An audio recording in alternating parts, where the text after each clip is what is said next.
শুরু করছি এখন প্রকাশ, সঙ্গে আছি এজি মাহমুদ। পুঁজিতে লঘুচাপ প্রসঙ্গে, মূলত পুঁজিবাজার শেয়ার বাজার পরিস্থিতি নিয়ে আজকে আমরা আলাপ করতে চাই। আমাদের সঙ্গে আলাপে আজকে রয়েছেন স্টুডিওতে আশিকুর রহমান, ব্যবস্থাপনা পরিচালক মিডওয়ে সিকিউরিটিজ লিমিটেড, এবং সেই সঙ্গে রয়েছেন ডক্টর খন্দকার গোলাম মোয়াজ্জেম, গবেষণা পরিচালক সিপিডি, এবং আমার সহকর্মী রয়েছেন আতাউর রহমান। তিনজনকে স্বাগত আমাদের এই আজকের আলাপে, আজকের আয়োজনে। আমরা শেয়ার বাজার পরিস্থিতি নিয়ে আলাপ করতে চাই, পুঁজিবাজার নিয়ে কথা বলতে চাই। আমরা এটি নিয়ে প্রায়ই আলাপ করি, কিন্তু আজকের যে পরিস্থিতি সেটি ধরে আলাপটা শুরু করতে চাই।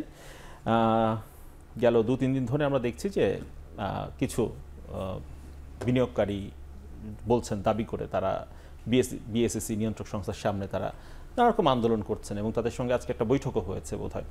তো পুরো ঘটনাটি কি সেটি একটু জেনে তারপর আমরা আলাপটা শুরু করি। বাজারের অবস্থা তো খুব বেশি ভালো নয়। আতাউনিয়ন, আজকে আপনি তো ছিলেন, পুরো ইভেন্টটা আপনি কভার করেছেন, কি দেখলেন? যারা এসেছিলেন তাদের সঙ্গে বিএসইসির কি আলাপ হলো, কি দাবি দেওয়া ছিল, শেষ পর্যন্ত পরিস্থিতি কি দাঁড়ালো? আতাউনিয়ন। গত কয়েকদিন ধরে আমরা দেখতে পেরেছি যে বাজারের একটা নেতিবাচক প্রভাবে রয়েছে, এবং সর্বশেষ একটি বড় জরিমানা যখন করা হয় তার পরপরই একটা ঘোষণা আসে যে কিছু কোম্পানিকে জেড ক্যাটাগরিতে তারা স্থানান্তর করবে হঠাৎ করেই।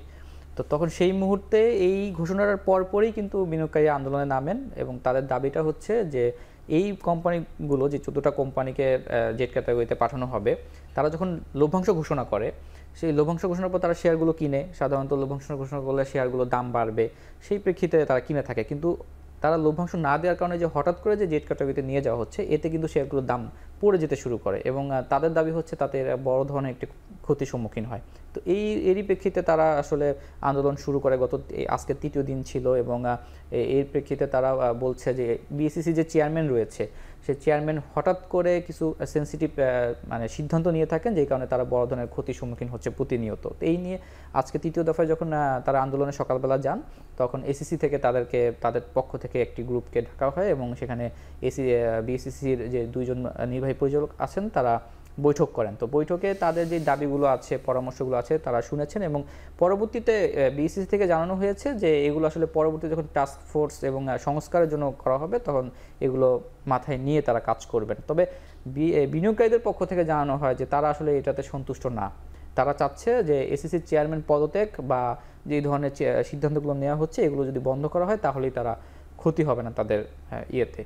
এর সাথেই কিন্তু আজকে আরেকটি দ্বিতীয় যে বৈঠক হয়েছে, যে কোম্পানিগুলোর সাথেই কিন্তু বৈঠক হয়েছে, ওটা নিয়ে পরে আলাপ করব। যারা বিক্ষোভ যারা করেছেন তাদের মধ্যে কি দুটি পক্ষ ছিল না একটি পক্ষ ছিল? হ্যাঁ, আমরা দেখেছি প্রথম যেদিন যদি বলি, বুধবার গত সপ্তাহে যখন আন্দোলন হয়, মতিঝিল থেকে শুরু হয়, তখন কিন্তু একটি পক্ষ বড় একটি অংশ ছিল, কিন্তু পরবর্তীতে আজকে দুটি পক্ষ হয়ে গেছে। একটি মতিঝিলে আন্দোলন করেছে, আর একটি বাংলাদেশ সিকিউরিটি এক্সচেঞ্জ কমিশনের সামনে আন্দোলন করেছে। তো বলা চলছে দুটি পক্ষ আসলে এখানে আন্দোলন করছে। কারা আসলে এখানে কোন পক্ষ থেকে করছে এটা বোঝা যাচ্ছে না।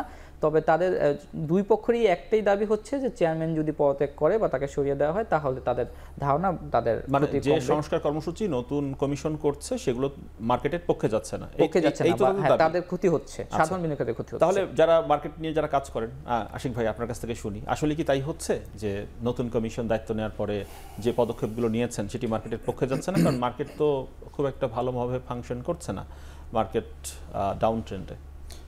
আমি প্রথমে মনে করি যে এখন তো is the season of protest. So 5 তারিখের পরে সবাই রাস্তায় নেমে যাচ্ছে, বিভিন্ন কারণেই নেমে যাচ্ছে। সো আমাদের বিনিয়োগকারী ভাই ও বোনরা কেন বা বাকি থাকবে, ওনারাও নেমে গেছে, বোঝা যাচ্ছে।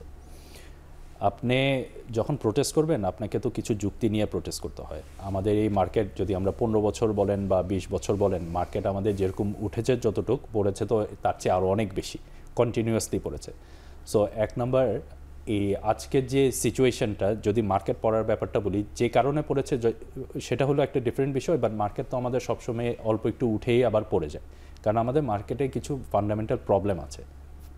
সো এখন বিনিয়োগকারী হয়তো একটা অপরচুনিটি পেয়েছে, তারা মার্কেটের সামনে বা বিসেকের সামনে, ডিএসসির সামনে বড়ভাবে আন্দোলন করতে চায়।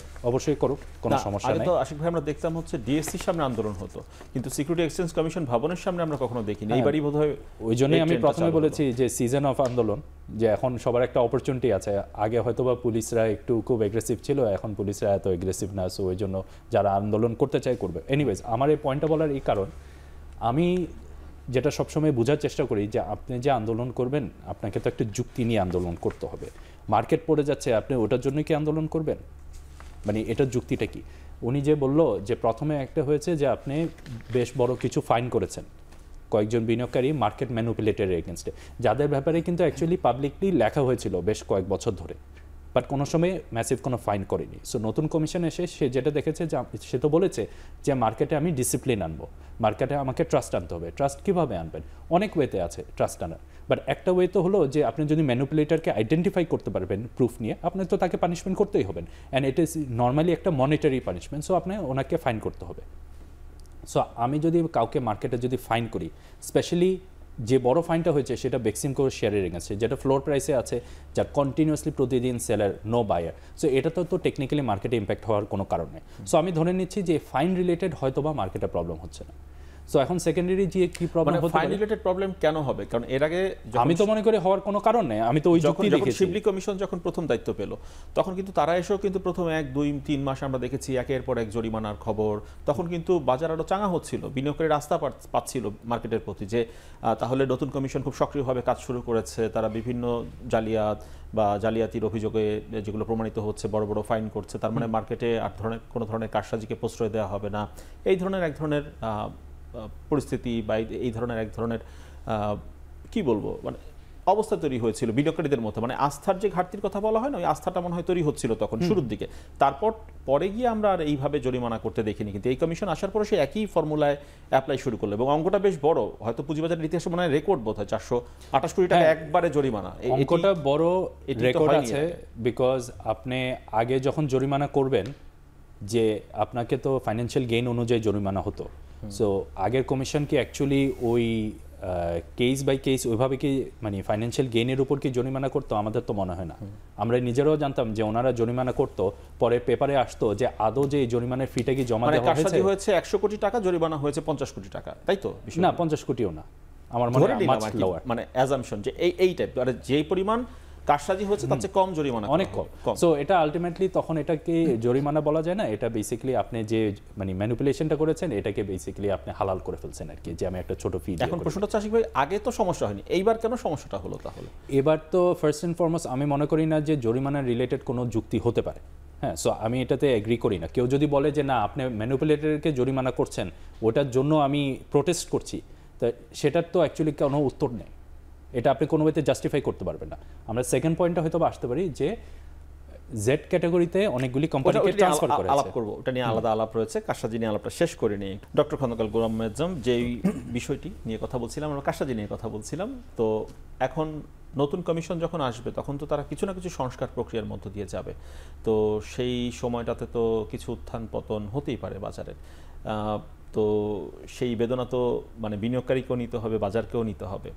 এইবার মানে বেদনাটা বেশি অনুভূত হচ্ছে কেন বলে মনে হলো? না, যেহেতু এই সরকারের একটা বড় ম্যান্ডেট হচ্ছে সংস্কার, এবং সে কারণে অন্য অনেক কাজের আগেই আমরা দেখতে পাচ্ছিলাম যে পুঁজিবাজারে একটা পরিবর্তন এনে সিকিউরিটি এক্সচেঞ্জ কমিশন চেয়ারম্যানকে এখানে নতুন করে নিয়োগ দেওয়া হয়েছে।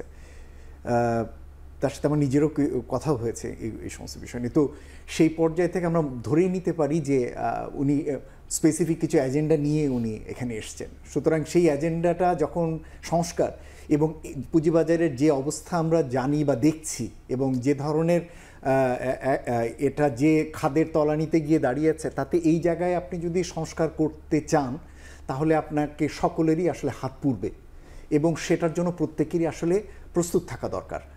এবং সে কারণে আমি মোটেই আসলে এটার সাথে একমত না ওনার পদত্যাগের দাবির সাথে। তার কারণ হচ্ছে যে এই বাজারকে যদি সত্যিকার অর্থেই আসলে বিনিয়োগকারীর জন্য আস্থায় নিতে হয়, তাহলে ওই ভাষা কিছু উদ্যোগ নেওয়া, ভাষা কিছু পানিশমেন্ট দেওয়া, এগুলো আসলে দিয়ে কাজ করবে না। আপনি একটু আগে যে পানিশমেন্টের উদাহরণটা দিচ্ছিলেন না, ওটা হচ্ছে জরিমানা ঘোষণা, কিন্তু জরিমানা আদতে আদায় হতো আসলে আরও কম। আমি গত 5 বছরের হুট করে আমি এসিসিতে গিয়ে গত 5 বছরে যত ধরনের কোম্পানির হয়েছে, ইরেগুলারিটিসগুলো এসিসি করেছে, আমি সবগুলোতে দেখছি ওয়ার্নিং, মানে জাস্ট তাকে সতর্ক করা, অর্থাৎ কোনো ধরনের কোনো মনিটারি পানিশমেন্টের কোনো দিকে যাওয়ারই কোনো লক্ষণ নেই, শুধুমাত্র তাকে ওয়ার্ন করা দিয়েই শেষ, ওয়ার্ন করে দিয়ে শেষ। অর্থাৎ বাজারে যে একটা বড় সমস্যা হচ্ছে সেই সমস্যাকে অ্যাড্রেস করে যে মানে বড় ধরনের কিছু উদ্যোগ নেওয়া দরকার, এবং যাতে করে এই যারা এই প্রবলেমগুলো করছে তাদের মধ্যে সতর্কতা তৈরি হয়, অথবা অন্যরাও যাতে এখান থেকে শিক্ষা নেয়, সেই দিকে কোনো যাওয়ার কোনো লক্ষণই নাই। সুতরাং সেরকম একটি জায়গায় থেকে যখন পুঁজিবাজারে একটা সব কিছুকে ঢেকে মানে আপাতভাবে মানে একটা ভালো পুঁজিবাজার দেখিয়ে যখন এটা যে জায়গায় এসে দাঁড়িয়েছে, সেই জায়গায় যে কোনো একটা সংস্কারের উদ্যোগ নিলে যে মার্কেটের সূচকের পতন হবে এটা অবশ্যম্ভাবী।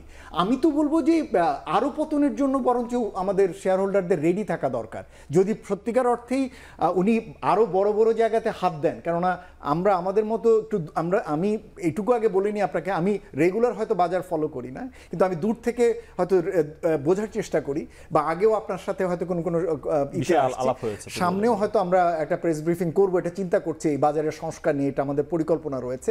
সেখান থেকে আমি যতটুকু বুঝি যে আপনি এই বাজারটা যেখানে হাত দেবেন সেখানেই সমস্যা। যেখানে আমরা অন্তত 5টা বড় খাতকে আমরা আইডেন্টিফাই করেছি, যে জায়গাগুলোতে একটা হচ্ছে প্রাইমারি মার্কেট নিয়ে একটা বিশাল সমস্যা রয়েছে, সেকেন্ডারি মার্কেট নিয়ে বিপুল সমস্যা রয়েছে, বিও অ্যাকাউন্ট নিয়ে সমস্যা রয়েছে, ফাইন্যান্সিয়াল রিপোর্টিং নিয়ে সমস্যা রয়েছে। এই যে বিভিন্ন টাইপের যে জায়গা, এর প্রত্যেকটি জায়গাতে কিন্তু আপনাকে কাজ করতে হবে। এখন আপনি যদি কাজ শুরু করেন তাহলে যে কোনো একটা পক্ষের সেটা গায়ে লাগবেই। সুতরাং এইগুলোকে যদি আপনি বলেন যে হ্যাঁ বাজারকে টাচ করা যাবে না, বাজারকে করা যাবে, বাজারকে ঠিক রেখে আমাদের করতে হবে, সংস্কার কোনোদিনই বাজারকে ঠিক রেখে সম্ভব না। কেননা এই বাজারে আপনি সত্যিকার অর্থেই যদি আপনি সংশোধন করতে চান তাহলে প্রত্যেকেরই আসলে হাত পুড়তে হবে। সেটা মানে মানে ডিএসসি সিএসসি বলেন, সেটা এসসিসির ভিতরে আছে, সেটা যারা আছেন, যারা ব্রোকার রয়েছেন তারা, যারা ইস্যু ম্যানেজার রয়েছেন তারা, অডিটর রয়েছেন তারা, ফাইন্যান্সিয়াল রিপোর্টিং যারা কাউন্সিল রয়েছেন সেখানেও হয়তো আমি এই ভূত দেখতে পাই। সুতরাং সব জায়গাতেই কিন্তু আমি দেখতে পাই, এমনকি সিডিবিএল সেখানেও আমার অবজেকশন রয়েছে। সুতরাং এই যে বিপুল ধরনের চ্যালেঞ্জ, এগুলোকে কিন্তু আপনাকে ধীরে ধীরে আপনাকে অ্যাড্রেস করতে হবে। এখন আপনি প্রতিদিনই হয়তো আপনাকে এই নিয়ে আপনি আপত্তি নিয়ে যাবেন, পদত্যাগ চাইতে পারেন, কিন্তু কোনো সংক্ষুব্ধ গোষ্ঠী গিয়ে আপত্তি জানাতে, এবং এই গোষ্ঠীর পিছনে অন্য কেউ হয়তো তাকে বলতে পারে, কিন্তু এটুকু মানসিকভাবে রেডি থাকা দরকার যে সংস্কার যদি করতে হয় বাজারকে ভালো রেখে, এই বাজারকে অন্তত ভালো রেখে সংস্কার সম্ভব না। আমি বরঞ্চ উল্টো করে বলি, বাজার ঠিক রেখে যদি দেখি যে ভালো কিছু সংস্কার করে ফেলতেছেন, সেক্ষেত্রে আমার বরঞ্চ সন্দেহ তৈরি হবে। আতাউর নিয়ন, আজকে তো যখন বৈঠক হলো, যারা বিক্ষুব্ধ ছিলেন তাদের সাথে বৈঠক হয়েছে বিএসসিসি কর্মকর্তাদের, সেখান থেকে আমরা আপনার প্রতিবেদনে লক্ষ্য করলাম যে বৈঠকে তাদের দাবি মেনে নেওয়ার এক ধরনের আশ্বাসের কথা বলা হলো। মানে কোন দাবিটা মেনে নেবেন নিয়ন্ত্রক কর্তৃপক্ষ, সেই ধরনের কোনো আভাস কি রয়েছে কিনা? কি দাবি, মানে বিএসসিসি কর্তৃপক্ষের বক্তব্য কি ছিল এই বিক্ষোভের পরে? মূলত বিনিয়োগকারীরা যখন তাদের সাথে বৈঠকে বসে, তাদের কিন্তু একটা এক্সপেকটেশন ছিল যে এখনই মনে হয় তাদের চাওয়াটা মেনে নিবে আর কি।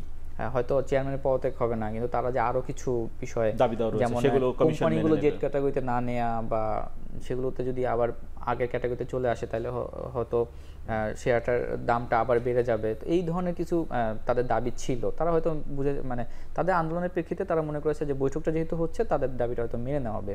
কিন্তু বাংলাদেশ সিকিউরিটিজ অ্যান্ড এক্সচেঞ্জ কমিশনের যেই বক্তব্য ছিল, তারা যেটা বলেছে যে আসলে এই মুহূর্তেই তো মানে আমরা একটা বিষয় সিদ্ধান্ত নেওয়ার আগে তো বিষয়গুলো সার্বিক দিক বিবেচনা না করে তার সিদ্ধান্ত নেওয়া যায় না। যেমন জেড ক্যাটাগরিতে পাঠানোর বিষয়টা হচ্ছে একটা আইন তারা ফলো করে বিষয়টা করেছে, যে নির্দিষ্ট সময়ে কোম্পানিগুলো দেয়নি, সেগুলোতে ধারাবাহিকভাবে তারা যখন পর্যবেক্ষণ করেছে এখন তারা পাঠিয়ে দিয়েছে। তো সেই জায়গাতে তারা যেটা বলেছে যে আশ্বাস যেটা দিয়েছে যে আসলে এসএসসির যে বক্তব্য ছিল যে এখানে সবগুলো পরামর্শ বা দাবি যে মেনে নেওয়া হবে বিষয়টি এরকম না, তবে যেই বিষয়গুলো তারা বারবার তুলেছে যে একটা সিদ্ধান্ত নেওয়ার আগে যেমন বিষয়টা ছিল যে কোম্পানিগুলো যে ডিভিডেন্ড দিতে পারছে না কিন্তু আপনারা পাঠাচ্ছেন, এটার যে একটা ওয়ার্নিং দেয়া, মানে লভ্যাংশ ঘোষণা করা হয়েছে কিন্তু তারা বিতরণ করছে না। তো এখন কোম্পানিগুলো কি বলছে তাদের সাথে আপনারা একটা কথা বলেন, দেন এইটা তারপর হচ্ছে যে এটা যদি পাঠাতেই হয় কোন কোম্পানিগুলো যাবে সেটা একটা টাইম ফ্রেম বা সময় নির্ধারণ করে দেওয়া যায়, যেগুলো ওয়ার্নিং তারা চাচ্ছেন, টাইম পিরিয়ড চাচ্ছেন দিতে না পারলে। এরপরে যখন 14টি কোম্পানিকে তলব করা হলো যে কোম্পানিগুলো লভ্যাংশ ঘোষণা করেছে কিন্তু বিতরণ করেনি, সেই কোম্পানির সাথে যখন বৈঠকগুলো হলো তারপরে বিএসইসি কোম্পানিগুলোকে কি বলল, কোম্পানির উত্তর কি ছিল? তারা প্রথম তো ব্যাখ্যা জানতে চেয়েছে যে আসলে কি কারণে হলো না দিতে। তো তাদের যে বক্তব্য ছিল কোম্পানিগুলো, যে তাদের যে লভ্যাংশ দেওয়ার জন্য যে ফান্ড দরকার ছিল বা ক্যাশ দরকার ছিল, সেটা তাদের শর্ট পড়ার কারণে বা কম থাকার কারণে তারা সেটা দিতে পারেনি। তো আমাদের একটা প্রশ্ন ছিল এসিসির কাছে যে তাহলে কেন তারা ঘোষণা করলো? কারণ আমরা তো জানি যে আর্থিক প্রতিবেদন শেষ করে যাচাই করেই তারা লভ্যাংশটা ঘোষণা করে, তাহলে কেন তারা এই ঘোষণার পরে তাদের ফান্ড পড়লো? তো এটা আসলে এসিসি যেটা বলেছে যে আসলে একটা কোম্পানি যখন দেখে তাদের এই ক্যাশটা থাকবে বা আছে, সেটার উপর দিয়ে করে, কিন্তু সেই ক্যাশটা যখন তারা কালেক্ট করতে যায় তখন তাদের অনেক সময় শর্টফল হয়ে যায়, যেই কারণে কোম্পানিগুলো বুঝে উঠতে পারেনি, তারা এই ব্যাখ্যাটা দিয়েছে। তো সেখানে তাদের একটা কথা ছিল যে এসিসি তাদেরকে নির্দেশ দিয়েছে যে তারা যেন পুনরায়, যদি কোম্পানিগুলো আশ্বাস করেছে যে তারা এটা বিতরণ করবে এবং তাদেরকে বলা হয়েছে এসিসি থেকে যে এটা যেন শর্ট সময় বা স্বল্প সময়ের মধ্যে সেটা বিতরণ করা হয়। আশিকুর রহমান, বিষয়টি এটিও খুব নতুন চমকপ্রদ বিষয়, সেটি হচ্ছে এর আগে ডিভিডেন্ড দিত না, সেটা আমরা দেখতাম যে অনেক কোম্পানি তাদের আর্থিক সামর্থ্য রয়েছে কিন্তু তারপর তারা ডিভিডেন্ড দিচ্ছে না, এরকম অভিযোগ আমরা পেতাম। কিন্তু এবার এক অভিনব অভিযোগ, লভ্যাংশ ঘোষণা করা হলো কিন্তু সেটি বিতরণ করা হলো না। এটির পেছনে কি কারণ থাকতে পারে বা আপনার অভিজ্ঞতা কি বলে? সো এখানে প্রথম একটা জিনিস, আমি ওনার উত্তরটা শুনলাম যে বিসেক কি বলল, বিনিয়োগকারীরা কি বলল। আমার কাছে যে জিনিসটা আশ্চর্য লাগছে, দেখেন কিছু রুলস অ্যান্ড রেগুলেশন আছে, কোম্পানি সে ডিভিডেন্ড ডিক্লেয়ার করার আগে দ্য ফাইনাল অ্যাকাউন্টসটি কিন্তু অডিটর দেখে। তারপর কিন্তু ক্লিয়ার গাইডলাইন বলা আছে যে আপনাকে একটা আলাদা ব্যাঙ্ক অ্যাকাউন্টের মধ্যে শেয়ার হোল্ডারদেরকে যে ডিভিডেন্ডটা দিবেন ওই টাকাটা ট্রান্সফার করতে হবে। সো আপনি যদি একটা আলাদা ব্যাঙ্ক অ্যাকাউন্টে যদি ডিভিডেন্ড যেটা আপনি ডিক্লেয়ার করবেন এজিএম পর্যন্ত যাবেন, আপনি আগে ম্যানেজমেন্ট ডিক্লেয়ার করবে, এটা এজিএমে গিয়ে অ্যাপ্রুভড হবে, এই টাকাটা কিন্তু অলরেডি ট্রান্সফার হয়ে যাওয়ার কথা এই ব্যাঙ্ক অ্যাকাউন্টে। টাকাটা নাই কেন? টাকাটা শর্ট কেন? এটার কিন্তু কোনো জাস্টিফিকেশন আমার মনে হয় না কোম্পানিরা রাইটভাবে দিতে পারবে যে না আমার ক্যাশ ফ্লো অপারেশনের জন্য আমার এটা সমস্যা। No, auditor has already audited your accounts, তার মানে কি আপনার কাছে টাকাটা ছিল তখন। সো আমার তো মনে হয় বিসেক অ্যাকচুয়ালি প্রতিটা কোম্পানিকে খুব থরোভাবে ইনভেস্টিগেট করা উচিত। This is the first thing. আমার মনে হয় না বিসেক এই মানে অ্যাটলিস্ট আমি যেটা শুনলাম যে ওনাদের রেসপন্স যেটা, I don't think this is accurate response. So this is the first thing. Second জিনিস, কোম্পানি ডিক্লেয়ার করলো, সে পিএসআই দিল, ওই অনুযায়ী বিনিয়োগকারী যারা মনে করেছে যে ডিভিডেন্ড ওনার জন্য অ্যাট্রাকটিভ, সে কিনলো, শেয়ারের প্রাইস বেড়ে গেল। ম্যাক্সিমাম এসব কোম্পানির মধ্যে সবচেয়ে বড় বেনিফিশিয়ারি হলো স্পন্সর ডিরেক্টর। সো আপনার শেয়ারের প্রাইস যদি বাড়ে, এই স্পন্সর ডিরেক্টররাই সবচেয়ে বড় beneficiary. So in the absence of logic আমার কাছে মনে হচ্ছে যে এই শেয়ার প্রাইসগুলি এটা is a one form of manipulation, যে আমি ডিভিডেন্ড ডিক্লেয়ার করব, আমার অ্যাকচুয়ালি জেনুইন কোনো ইন্টারেস্ট ছিল না, ডিভিডেন্ড দিব বা দিব না কোনো কারণে। আগের কমিশনে তো ওনারা অনেক রকম এক্সামশন পেতো, মনে করেছে যে আমরা এবারও এক্সামশন পাবো। আর সিন্স এখন হঠাৎ করে আমাদের দেশে একটা বড় একটা চেঞ্জ এসেছে, ওরা এখন বলছে যে আমার ক্যাশ ফ্লো অপারেশনে এই প্রবলেম হচ্ছে। বাট আমি বারবার রিমাইন্ড করতে চাচ্ছি, আপনাকে একটা অডিটর অডিট করে ফাইনাল অ্যাকাউন্টস প্রেজেন্ট করে আপনি ম্যানেজমেন্ট এটা ডিক্লেয়ার করেছেন on a public platform, on Dhaka stock exchange, Chittagong stock exchange, যে আমি এই ডিভিডেন্ড দিতে চাচ্ছি, ওই অনুযায়ী একটা এজিএম হয়েছে, তারপর একটা স্পট মার্কেটে এটা ট্রেড হয়েছে। সো এত কিছু করার পরে এই টাকাটা কিন্তু একটা আলাদা ব্যাঙ্ক অ্যাকাউন্টে থাকার কথা ছিল, এই টাকাটা ওখানে নাই কেন? আমার কাছে মনে হয় যে this is the more important story. এইটাই তো ইনভেস্টিগেট করা উচিত যে অ্যাকচুয়ালি এই যে কোম্পানিগুলি যে রান করছে, অডিটর কী কাজ করছে, এখানে স্পন্সর ডিরেক্টরদের কীরকম রেসপন্সিবিলিটি আছে, প্লাস এখানে ম্যানেজমেন্টের কতটুকু রেসপন্সিবিলিটি আছে। এভাবে বলা যে আমার ক্যাশ ফ্লোর জন্য ওই জন্য আমি বিনিয়োগকারীকে ডিভিডেন্ড দিতে পারছি না, আমি মনে করি না দিস ইজ ট্রু। একেবারে একটা হাস্যকর পরিস্থিতি, বুঝেছেন? এটা কোনো একটা মার্কেট প্রিন্সিপালে, মার্কেটের কিছু কোনো কাছাকাছি যায় না। এই যে সমস্ত যুক্তির কথা যে আলাপ হচ্ছে যে আপনার অ্যাকাউন্টে টাকা নেই এবং সে কারণে আপনি ডিভিডেন্ড ঘোষণার পরেও দিতে পারলেন না, এটা একটা হাস্যকর যুক্তি। এবং এটার আমার দুরকমের, উনি তো এক রকমের ব্যাখ্যা দিলেন যে হ্যাঁ টাকা ছিল দেইনি। আমার কাছে আসলে সন্দেহই হচ্ছে আসলে যে যিনি অডিট করেছেন আসলে, কেননা আমার এই ফাইন্যান্সিয়াল রিপোর্টিং নিয়ে এবং অডিট ফার্মগুলোর কোয়ালিটি নিয়েও আমার যথেষ্ট আপত্তি রয়েছে। এবং এগুলো মোটেই এগুলো আন্তর্জাতিক মানের, অধিকাংশ অডিট ফার্মগুলো আন্তর্জাতিক মানের ধারে কাছে না। এবং আমি জানি যে স্ট্রং সেকেন্ডারি মার্কেটে কে অডিট করেছে এটা দেখে মার্কেটে ম্যানিপুলেশনের তৈরি হয়, স্টোরি তৈরি হয়, এবং সেইভাবে পুঁজিবাজারে যারা সেকেন্ডারি মার্কেট ট্রেড করতে যান স্বল্প সময়ের জন্য তারা ওইভাবে যান যে হ্যাঁ কারা ওইগুলো আসলে অডিট করছে না। সুতরাং এই অডিট ফার্মগুলোরও এই যে অডিট রিপোর্টিং নিয়েও আসলে একটা বড় সমস্যা রয়েছে। প্লাস এই যে সমস্ত বলা হচ্ছে যে স্পন্সর ডিরেক্টরদের বিষয়গুলো, এগুলো কেন এগুলো হয় জানেন? এগুলো হয় এ কারণেই যে যিনি রেগুলেটর তিনি এগুলো দেখেও দেখেন না, মানে আমি আগের রেজিমের কথা বলছি, যিনি এগুলো দেখেও দেখেন না এবং এগুলো সহজে পার পাওয়া যায়, এবং খুব বেশি হলে আপনি একটা ওয়ার্নিং পেতে পারেন যেটার আসলে কোনো ভ্যালু নেই, অথবা খুব একটা যদি মনিটরি একটা পানিশমেন্টও ঘোষণা হয় সেটা না দিলেও চলে, ওটাকে ডিলে করানো যায়, ডেফার করানো যায়। এইভাবে কখনোই কোনো একটা মার্কেট চলতে পারে না। এবং তার ভুক্তভোগী কে হচ্ছে? এই যে ক্ষুদ্র ক্ষুদ্র যারা সেকেন্ডারি মার্কেটে যারা ট্রেড করেন তারা আসলে ভুক্তভোগী হচ্ছে। তো এদেরকে তো আপনি, মানে আমরা এদেরকে দায়ী করছি ঠিকই যে হ্যাঁ এরা কেন এই করছে, কিন্তু পিছনে তো আসলে অন্য স্টোরি। এই যে প্রত্যেকটা জায়গায় যে আমি একটু আগে বললাম যে প্রত্যেকটি জায়গাতেই যে আমাদের বড় চ্যালেঞ্জ রয়েছে, যে কনসার্নস রয়েছে, যে সেটা ইস্যু ম্যানেজার বলি, সেটা ফাইন্যান্সিয়াল রিপোর্ট বা অডিটিংয়ের জায়গা থেকে বলি, কোম্পানিগুলোর কথা বলি, ব্রোকারেজ হাউস বলি, বিভিন্ন জায়গায় এই সমস্যাগুলো রয়েছে। আমরা তো ফিনান্সিয়াল রিপোর্টিং অ্যাক্ট হয়েছে, এফআরসি রয়েছে, মানে ফিনান্সিয়াল রিপোর্টিং কাউন্সিল রয়েছে, তো সেগুলোও তো তার নন ফাংশনাল ধরে নিতে হচ্ছে ভেরি রাইট অবস্থা। সেই মানে ফিনান্সিয়াল রিপোর্টিং কাউন্সিল করা হলো বিভিন্ন রকমের দাবি দেওয়ার প্রেক্ষিতে। তো সেই জায়গা থেকে আসলে কতটুকু আমরা ফাইন্যান্সিয়াল রিপোর্টের উন্নতি দেখতে পাচ্ছি? আমি তো সেটা নিয়ে আসলে প্রশ্ন, কেন তাদের প্রাইমারি অবজেক্টিভই ছিল আসলে প্রাইমারি মার্কেটের পুঁজিবাজারের কোম্পানিগুলোকে তারা দেখভাল করবেন, কিন্তু সেই জায়গাটাতে তাদের রোল নিয়েও আসলে এখানে প্রশ্ন আসে যে তারা কতটুকু আসলে এই জায়গাগুলো স্ক্রুটিনি করেছে। মোট কথা আমি আসলে মোটেই পুঁজিবাজারের উপরে আস্থা রাখতে পারি না যে ধরনের পরিস্থিতি আমি এখানে দেখতে পাই, এবং এরকম একটা এরকম একটা পজিশনে কখনোই আসলে মার্কেট ফাংশন করতে পারে না। আতাউর নিয়ন, আরেকটু জানতে চাই আপনার কাছ থেকে যে পরে বিএসইসি কি বললো যে এই 14টি কোম্পানি যদি তাদের ঘোষিত লভ্যাংশ তারা বিতরণ করে দেয়, এখন অলরেডি তো তারা জেড গ্রুপে জেড ক্যাটাগরিতে চলে গিয়েছে, যদি তারা লভ্যাংশ বিতরণ করে ফেলে তাহলে তাদের কি ক্যাটাগরি পরিবর্তন হবে কিনা? প্রথম যেটা বিষয় এসএসসি যেটা বক্তব্য ছিল যে তারা যদি ডিভিডেন্ড বিতরণও করে তাহলে তারা যে ব্যত্যয় ঘটালো সময়ের বা আইনের, এটার জন্য একটা তার নির্দিষ্ট শাস্তি পাবে এবং সেই ব্যবস্থা নেওয়া হবে। আইন অনুযায়ী যেটা জরিমানা হোক, বেশিরভাগ সময় তো জরিমানা করা হয়, আর্থিকভাবে সতর্ক করা বা আর্থিকভাবে সেটা হয়তো করবে। একটা আর্থিক আমরা দেখেছি বিগত সময়ে যে একটা নামমাত্র জরিমানা করে কোম্পানিগুলোকে একটা সতর্ক করে ছেড়ে দেওয়া হয়, হয়তো সেটা হয়তো করা হবে। তবে ক্যাটাগরি পরিবর্তনে যেটা আইন অনুযায়ী যেটা বলা হয় যে কোম্পানিগুলো যে ডিভিডেন্ড ঘোষণা করেছে 10% হলে এ ক্যাটাগরি, বা যে কোনো ডিভিডেন্ড সে যদি 1% ডিভিডেন্ড ঘোষণা করে তাহলে সে বিতরণ করে সে বি ক্যাটাগরিতে থাকবে। তো আইন অনুযায়ী সেটা হচ্ছে তারা জেড ক্যাটাগরি থেকে আবার পুনরায়, সেক্ষেত্রে তাদেরকে যেটা প্রাথমিক পর্যায়ে করতে হয় বিতরণ করার পরে সেই তথ্য সহকারে যে সবাই ডিভিডেন্ড পেয়েছে সেই তথ্য এসএসসি, ডিএসসি তারপর সিএসসি সব জায়গায় সবগুলো স্টেকহোল্ডারের কাছে পাঠাতে হয়, তারা তখন সেটা কনফার্ম করে তাদেরকে পরে আবার ক্যাটাগরি চেঞ্জ করে আসছে। শুনি আশিকুর রহমান, অবস্থা কি দাঁড়াবে? মানে এটি কি হয় যে আমি জেডে চলে গেলাম, লভ্যাংশ ঘোষণা করার পর ডিভিডেন্ড না দিয়ে পরে আমি লভ্যাংশ দিলাম, আমার ক্যাটাগরি চেঞ্জ হয়ে গেল সঙ্গে সঙ্গে চট করে, কিভাবে হয় এটি? এখন যে কারেন্ট সিচুয়েশনটা আমরা ফেস করছি এটা একটা ইউনিক সিচুয়েশন, আমাদের হিস্ট্রিতে কিন্তু এটা অ্যাকচুয়ালি হয়নি।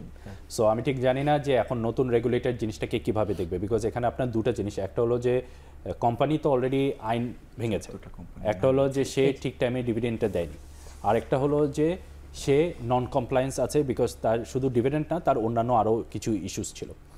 এখন টেকনিক্যালি সে যদি ডিভিডেন্ড দিয়ে দেয়, আইনও বলে যে তার ক্যাটাগরি চেঞ্জ হতে পারে, বাট রেগুলেটরে দেখার বিষয় আছে যে রেগুলেটর কিভাবে তাকে পানিশ করবে, কারণ অবশ্যই আপনাকে পানিশ করতে হবে, এটা তো আপনি ছেড়ে দিতে পারবেন না। আর যদি কোম্পানি বলে যে আমি ক্যাশ ফ্লোর জন্য আমি দিতে পারবো না, আর হঠাৎ করে সে যদি ডিভিডেন্ড দিয়ে দেয়, তাহলে এই ক্যাশটা কোনখান থেকে আসলো?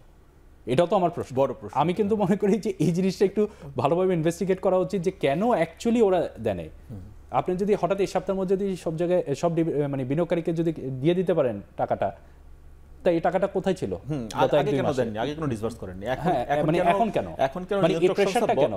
নিয়ন্ত্রক সংস্থা প্রেসার দেওয়ার পর কেন দিচ্ছেন? হ্যাঁ, মানে ওয়াই, মানে আপনার তো একটা কোম্পানি, শেয়ার হোল্ডার তো বেসিক্যালি নো ডিফারেন্ট। আপনার শেয়ার হোল্ডার, ম্যানেজমেন্টের responsibility to take care of the company and to reward the share holder.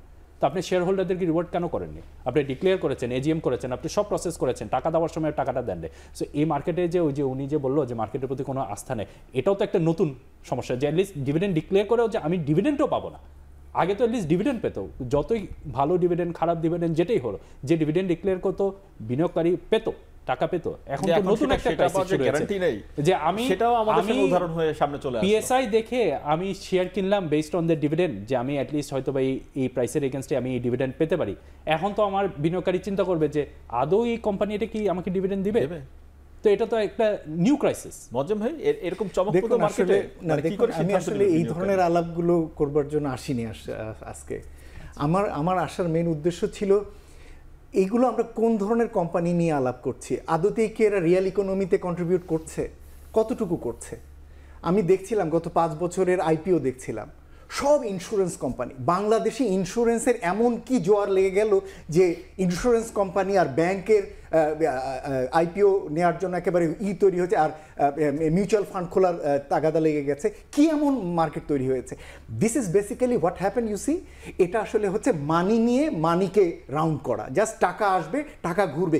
কেউ কোনো আসলে ইন্ডাস্ট্রিয়ালাইজেশন, কেউ এখানে নতুন প্রোডাক্ট আসুক আসুক, এগুলো এদের কোনো বদারেশনই নাই।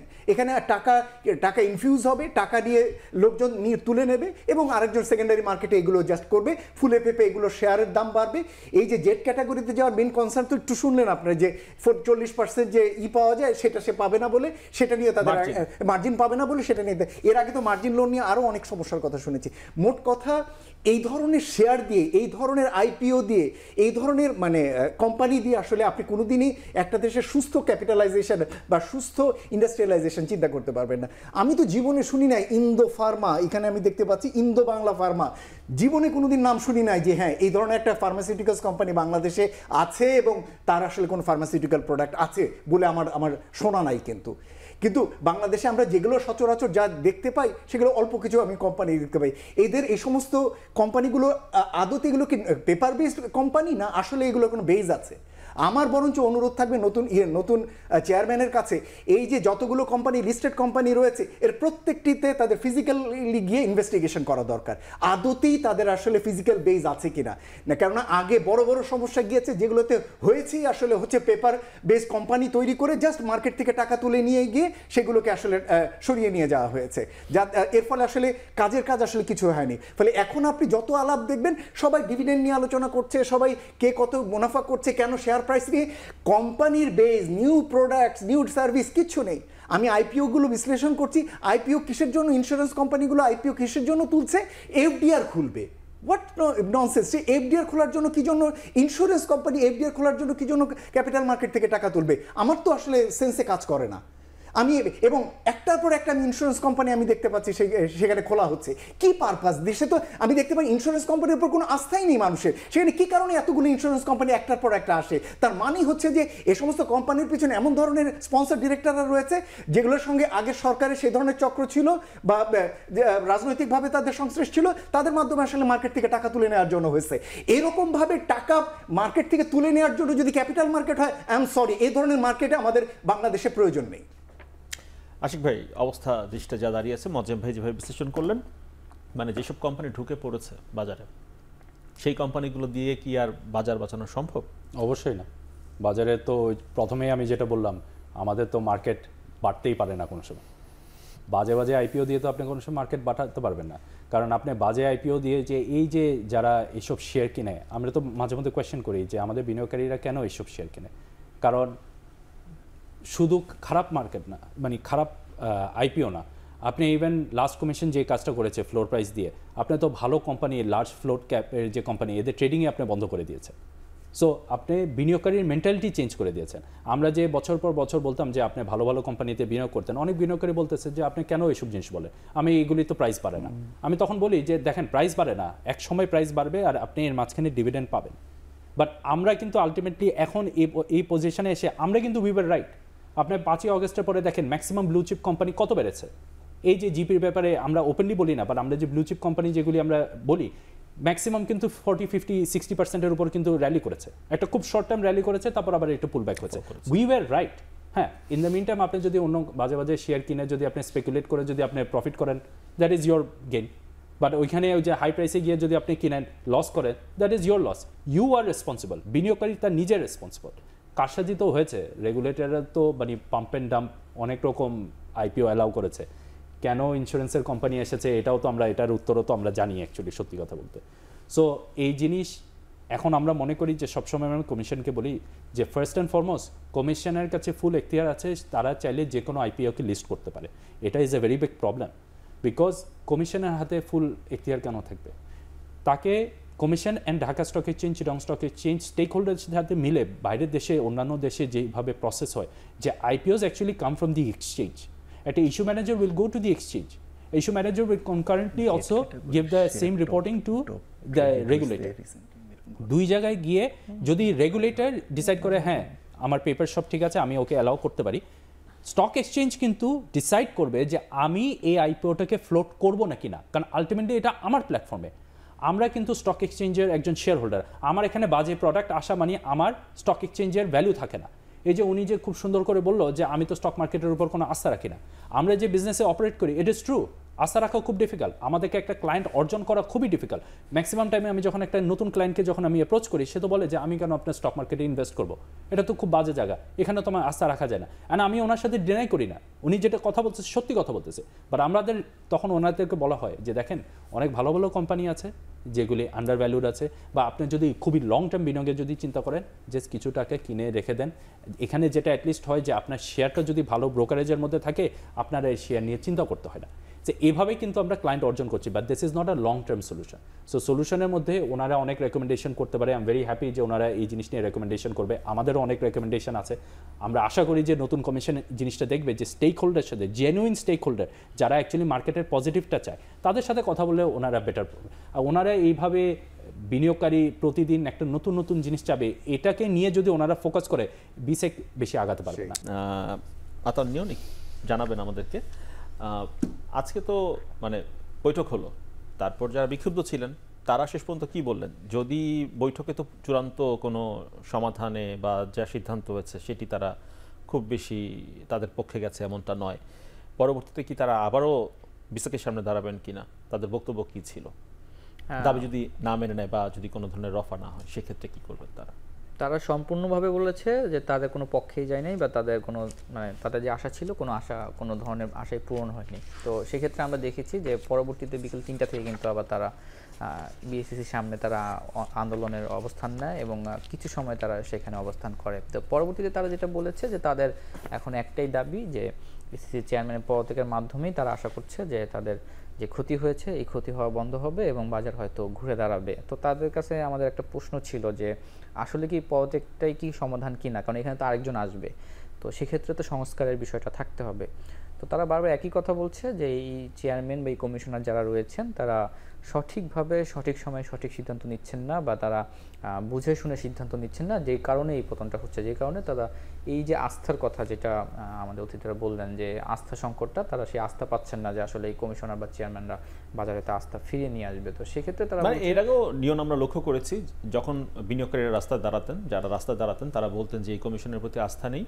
তার আগের কমিশন যখন ছিল তখনও তারা একই বক্তব্য দিতেন, এবং এখন যারা নতুন কমিশন তাদের প্রতিও কোনো আস্থা নেই বোঝা যাচ্ছে। কমিশন কি করলে আস্থা পাবে? আশিক ভাই, এই প্রশ্ন আপনার কাছে, কি করলে আস্থাভাজন কমিশন পাবো? তো প্রথমে যে জিনিসটা, যারা রাস্তায় নেমেছে তারা কখনোই কমিশন আস্থাভাজন, বাট আমার একটা পয়েন্ট হবে, আমি যেটা বলতে চাই আপনার শোর থ্রুতে, তারা কিন্তু পুরা বাংলাদেশের পুঁজিবাজারের বিনিয়োগকারী সবাইকে কিন্তু তারা রিপ্রেজেন্ট করে না। অ্যান্ড ইনফ্যাক্ট আমি জানি না যে এটা কি অ্যাকচুয়ালি কোনো অফিসিয়াল ফোরাম নাকি।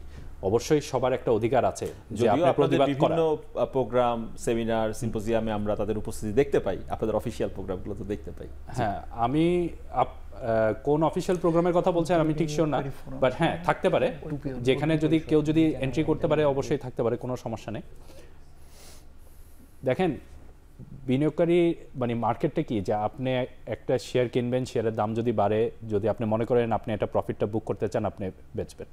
আপনি যখন বেচবেন আপনি তো আপনার কাউন্টার পার্টিকে কিন্তু চিনেন না, that's the beauty of this system, আপনি চিনেন না, বাট কেউ না কেউ কিন্তু একটা হায়ার প্রাইসে কিনেছে। আর আপনি যদি কোনো কারণে একটা হায়ার প্রাইসে কিনেন, পরে শেয়ারের দাম যদি পড়ে যায়, কেউ না কেউ কিন্তু আপনার কাছে হায়ার প্রাইসে সেটা বেচেছে। So this is actually in economics this is called a zero sum game. So এখানে আপনি লাভও করবেন, লসও করবেন। বিনিয়োগকারীদের যদি মনে থাকে, যদি ওরা মনে করে যে অ্যাটলিস্ট রাস্তায় যারা বিনিয়োগকারী আছে they represent a very small part of this whole stock মার্কেটের বিনিয়োগকারী, ম্যাক্সিমাম বিনিয়োগকারী লসে আছে, দের ইজ নো ডাউট, আচ্ছা একটু মজা there is absolutely no doubt, but আমি বারবার বলতে চাই যে দে ডু নট রিপ্রেজেন্ট আচ্ছা দ্য হোল বিনিয়োগকারী ক্লাস। মজিম ভাই, আস্থাভাজন কমিশন হ্যাঁ, আমি আবার বলছি যে একভাবে আস্থা হতে পারে এই পজিশনে, কোনো কিছু যদি না করা হয় তাহলে সকলেই ভালো বলবেন। ওই ভালোর আমাদের প্রয়োজন নেই, ওই ভালো দিয়ে কোনোদিন সংস্কার হবে না। আমাদের অ্যাক্টিভলি এফিশিয়েন্ট কমিশন হলে তখন আসলে আমি আগেই বলেছি হাত পুড়বে। বরঞ্চ আমি যেটা প্রত্যাশা করতে পারি, কোনোভাবেই আসলে পদত্যাগের দাবির সাথে নথি স্বীকার করার কোনো প্রশ্ন নেই, বরঞ্চ এখনও যে সমস্ত পদগুলো খালি আছে সেই জায়গায় উনি তার যোগ্য লোকবল নিয়ে সেটা উনি পূরণ করুক তাড়াতাড়ি, সেটা প্রয়োজন এক। দ্বিতীয়ত হতো ওনার যেটা প্রয়োজন হবে দ্রুততর সময়ে উনি ওনার লং টার্ম এজেন্ডাগুলো যাতে উনি ঘোষণা করেন, উনি কী কী করতে চান। এবং আমরা যেমন বলেছি ওনার রূপরেখাটি যেন উনি তাড়াতাড়ি ঘোষণা করেন, তাহলে অন্তত সকলেই বুঝতে পারবেন যে কোন কোন জায়গায় উনি কাজ করতে চান। যেমন আমরা বলেছিলাম যে এই বাজারের ক্ষেত্রে বিও অ্যাকাউন্ট নিয়ে কাজ করার আছে আলাদা করে, এখানে আলাদা করে কাজ করেছে ফাইন্যান্সিয়াল রিপোর্টিং নিয়ে, এটাতে কাজ করার আছে সেকেন্ডারি মার্কেট নিয়ে, আইপিও নিয়ে কাজ করার আছে, ইনস্টিটিউশনাল ইনভেস্টর নিয়ে কাজ করার আছে, ব্রোকারেজ হাউস নিয়ে কাজ করা আছে, ডিএসসি সিএসসি নিয়ে কাজ করা আছে, সিডিবিএল নিয়ে কাজ করার আছে। সুতরাং এই যে এমনকি এসএসসি নিজের ভিতরে কাজ করার আছে। আমি তো একটু এটাও আশা করব যে যারা এসএসসির বোর্ডে আসবেন তাদের প্রত্যেকের ফাইন্যান্সিয়াল ডিসক্লোজার থাকা উচিত, এবং কোনো ধরনের কনফ্লিক্ট আছে কিনা কোনো কোম্পানির সাথে সেই ডিসক্লোজারটাও আসলে তাদের নিজেদের স্বার্থে এটা আসলে দিয়ে দেওয়া উচিত। ফলে এক ধরনের ফুল ট্রান্সপারেন্সিতে তাদের কাজ করা উচিত।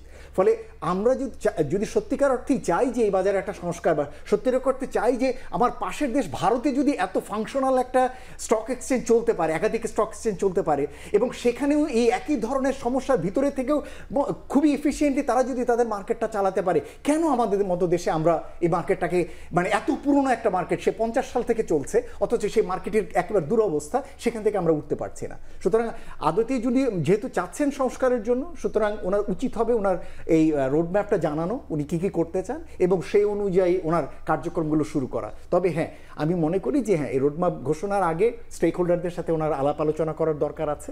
তবে এটাও ঠিক যে সকলেই চাইবেন যে হ্যাঁ, আমি ভালো থেকে অন্যদের যেন যা হয় আমারটা যেন না হয়, এরকম একটা টেন্ডেন্সি সকলেরই থাকতে পারে। কারণ স্টেক হোল্ডার প্রত্যেকেরই কিছু না কিছু দোষ ত্রুটি রয়েছে, সে চাইবে তারটা যাতে না হোক, অন্যদেরটা যেন হয়। এইভাবে হয়তো হবে না, কিন্তু সকলের সাথে ওনার আলাপ আলোচনার দরকার আছে, ওনার এজেন্ডাগুলো শেয়ার করা দরকার আছে, সাজেশনগুলো নেওয়া দরকার আছে, কিন্তু ওনার রোডম্যাপটা তাড়াতাড়ি জানিয়ে সেই অনুযায়ী কার্যক্রম গ্রহণ করা উচিত। আশিক ভাই যোগ করতে চান কিছু? আমি ওনার সাথে 100% একমত যে আই থিঙ্ক আনসার্টেনটি ক্রিয়েট হচ্ছে বিকজ রোড ম্যাপের ব্যাপারটা। বাট এটাও সত্যি যে উনি তো অ্যাকচুয়ালি বেশি দিন হয়নি জয়েন করেছে, অ্যান্ড উনি এমন একটা টাইমে জয়েন করেছে যেটা একটা ক্রাইসিস। সো আমার মনে হয় ওনাদেরও কিছু ইনফরমেশন গ্যাদারিংয়ের ব্যাপার আছে। অলরেডি ওনারা দুইটা স্টেক হোল্ডারের সাথে from the regulatory side and also from the financial side ওনারা স্টেক হোল্ডারদের সাথে বসেছে। আরেকটা স্ট্রং জিনিস যেটা আমাদের ফুললি অ্যাড করা উচিত বিসেকের জন্য, আগের কমিশনাররা যেটা করতো ঢাকা স্টক এক্সচেঞ্জের উপর অনেক কিছু চাপিয়ে দিত। Dhaka stock exchange has to be independent. যদি রেগুলেটর রেকগনাইজ করে যে Dhaka stock exchange is an independent organisation, আপনি ঢাকা স্টক এক্সচেঞ্জের উপর আস্থা রাখেন, ঢাকা স্টক এক্সচেঞ্জ নিজেরা কিন্তু রিফর্ম করার কিন্তু অনেক ক্যাপাসিটি আছে। আগে আমাদের উপর চাপানো হতো, এই প্রেশারটা যদি না থাকে আপনি দেখবেন যে পুঁজিবাজারে আমরা বেটার কিছু আনতে পারবো। অসংখ্য ধন্যবাদ তিনজনকে সময় দেওয়ার জন্য আজকে আমাদেরকে। নিশ্চয়ই আরও একদিন আলাপের সুযোগ হবে সামনের দিনগুলোতে আরও অন্যান্য বিষয় নিয়ে। দর্শক, শেষ করছি এখন প্রকাশ। সঙ্গে থাকার জন্য ধন্যবাদ সবাইকে।